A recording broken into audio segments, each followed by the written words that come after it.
that were here when we did some introductions when I first took office. We talked about transparency. When I think of transparency, that means if something happens here, something in our jail system, somebody does something that we find out, somebody does something wrong, I will be very transparent. I have nothing to hide here. Things happen. It's a law enforcement agency, and I know that, so everything doesn't always happen to our satisfaction. So when those kinds of things happen, I want you to understand that's what I'm talking about with transparency. For a complicated murder case like the one we're going to talk about, and including the one of the 2 teens that were murdered on Mount Ord, that's a little bit different, because what our main concern with is the investigative integrity of that case. And there's some things that we can let the media have. There's some things that if we did give the media, it would jeopardize our ability to prosecute the perpetrators of these crimes. And so that's why we haven't been so forthcoming in both of those murder cases, for example.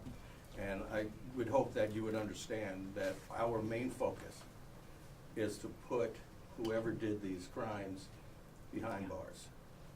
And so I just wanted to say that up front, because I know there's been a lot of concern from all of you about that. So, okay?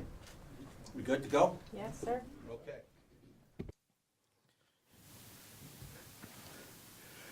Welcome, everyone. My name is Jerry Sheridan. I'm the sheriff of Maricopa County, as you probably figured out. But I'd also like you to meet our special agent in charge of the FBI, Heath Janke, and he'll be speaking also. This case is probably one of the most bizarre cases I have ever seen in my 40 years with the Maricopa County Sheriff's Office. And we'll get into, we have Captain Lee here. He's our captain over investigations, major crimes, in our homicide unit. But before we do that, I'd also like to mention that the Sedona Police Department was involved in this case. And because of their involvement, probably saved some lives in apprehending this individual as quickly as they did, on a separate charge, however. Of course, the FBI was instrumental in helping us with some issues that we needed, and we've been working very closely also with the Maricopa County Attorney's Office. So this case is tragic and bizarre.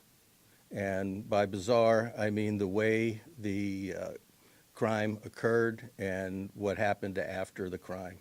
So again, Captain Lee will get into the nuts and bolts of that. And with that, I'd like to give our special agent in charge an opportunity to speak. Thank you, Sheriff. Good afternoon. I'm Heath Janke, the special agent in charge of the FBI's office here in Phoenix. On behalf of the FBI, I would like to extend my condolences to the family and loved ones of Pastor Schoeneman, the congregation of the New River Bible Chapel, and the residents of New River. The Maricopa County Sheriff's Office is and remains the primary investigative agency in this case, and I thank the sheriff for allowing us to participate in this press conference. Stopping violent crime in our cities is a priority of the FBI. When a violent crime occurs in the state of Arizona, rest assured the FBI always stands ready to assist our state and local law enforcement partners to provide additional resources to help solve the crimes, to ensure subjects are brought to justice, and to provide assistance to the victims of crimes. At the request of the Sheriff's Department, our FBI office has done that in this case and will continue to provide any additional assistance the Sheriff's Office needs. The FBI routinely offers assistance to our local law enforcement partners to provide additional manpower and specialized resources. If we have a tool, a tactic, or a technique that could help further an investigation, we will provide it immediately. It was clear at the outset of this case that it was going to take a lot of fast and immediate action, and our investigators and our teams were poised to help. We responded with the appropriate personnel and resources to assist the Sheriff's Office from the start, and we remain available to assist as necessary. Thank you. Thank you, Sheriff. Okay, and now Captain Lee will brief you on the details of the investigation.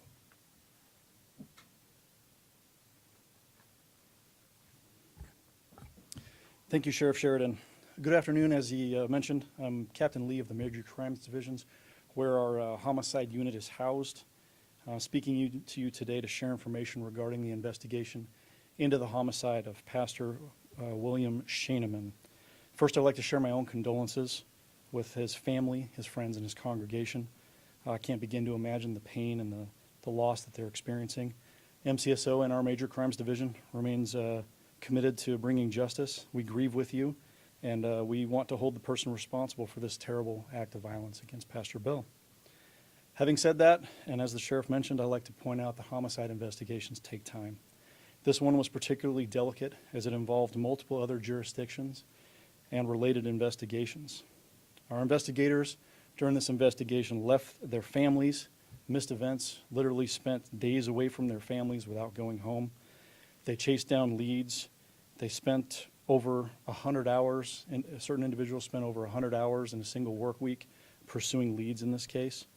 I tell you this not to ask for your sympathy.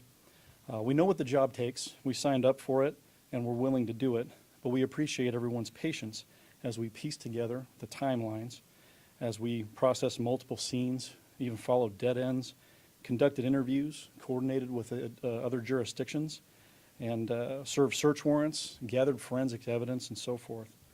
When we don't share certain information initially, it's because some of that information has importance to the investigation and the integrity of it, and those things can jeopardize our strategy.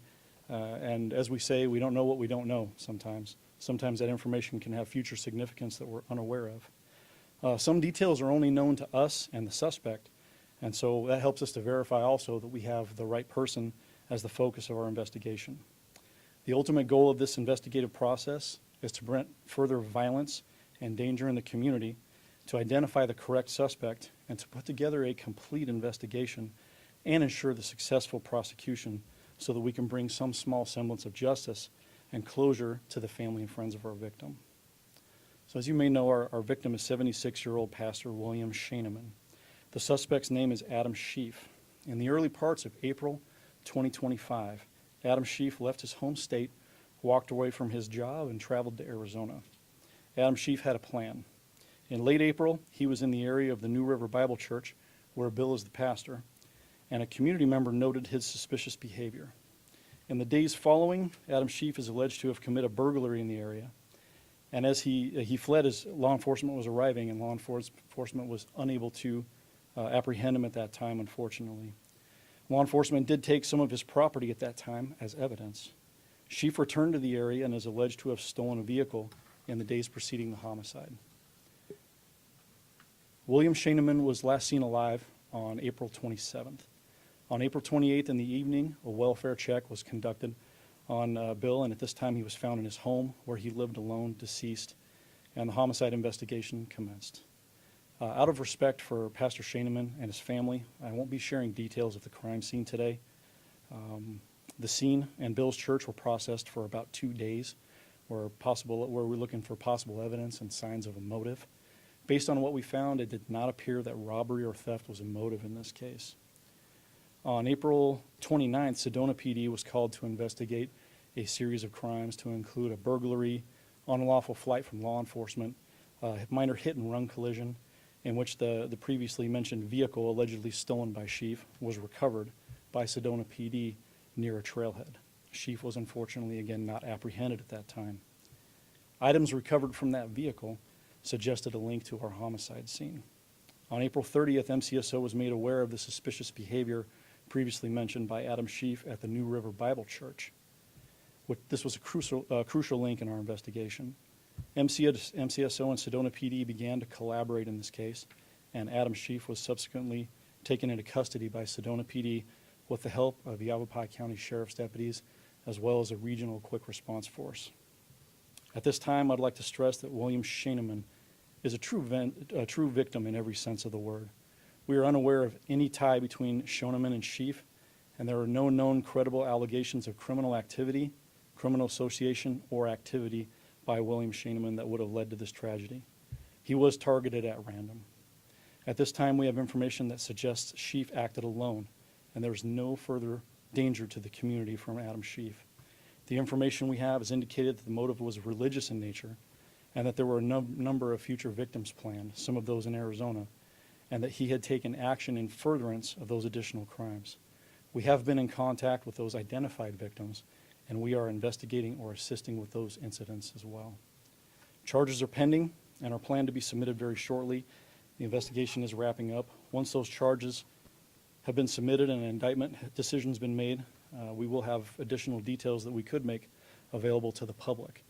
At this time, as the investigation is wrapping up, I have to remind everyone that these are still allegations and that Adam Schief is innocent until proven guilty.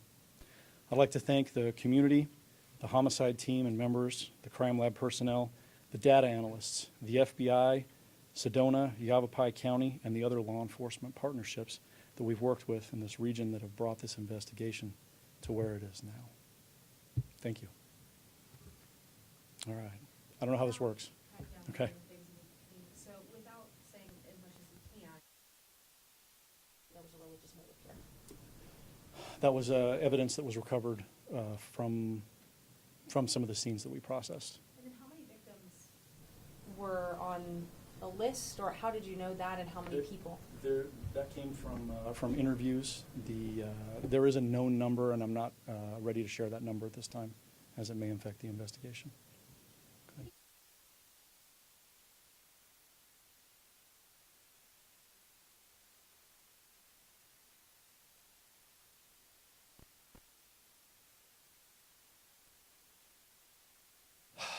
At this time, I can confirm that there was a subsequent victim or one that was occurring at the same time, and there were some actions taken towards that one, but it didn't work out for unfortunately.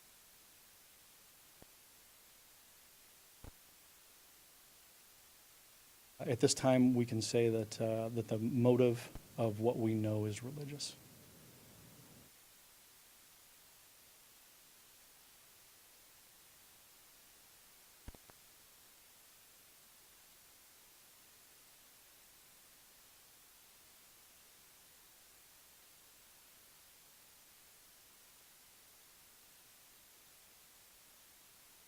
He did make statements. That's all I can say.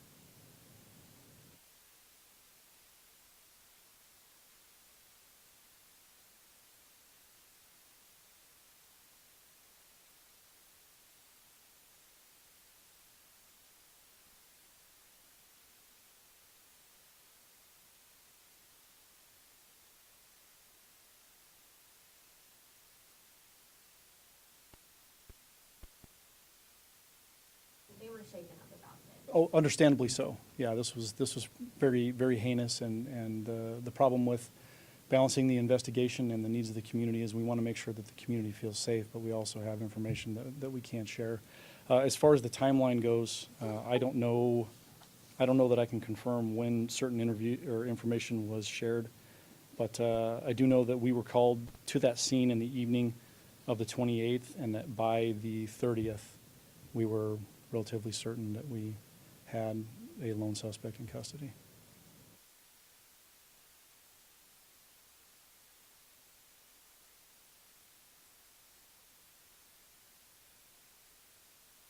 Victims? I shouldn't confirm that at this time.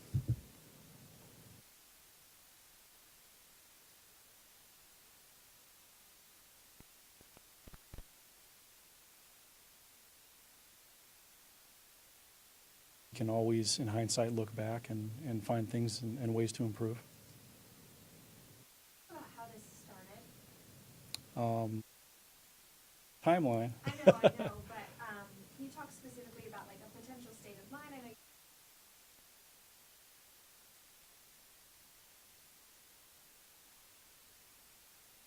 Ends up quite a thread into the investigation. Your question is very relevant, and unfortunately, I'd like to withhold that information until we get to that point. All right, go ahead. I was gonna say, was there any information on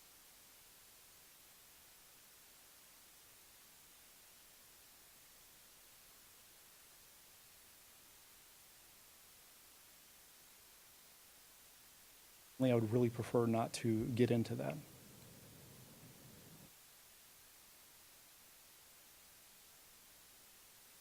Are we able to share criminal history? I don't believe we are. He has an extensive Yeah, criminal history. there's extensive criminal history in another state and here. Have you talked to the family of the son yet? Yeah, we've talked to the family. I missed your hand as well, sorry. I have all my questions, if you want to go back. You said Do you know roughly how long you've been planning these attacks? point. We do know that from the time he left until the time that he committed the first murder was less than a month. The time he left his home state.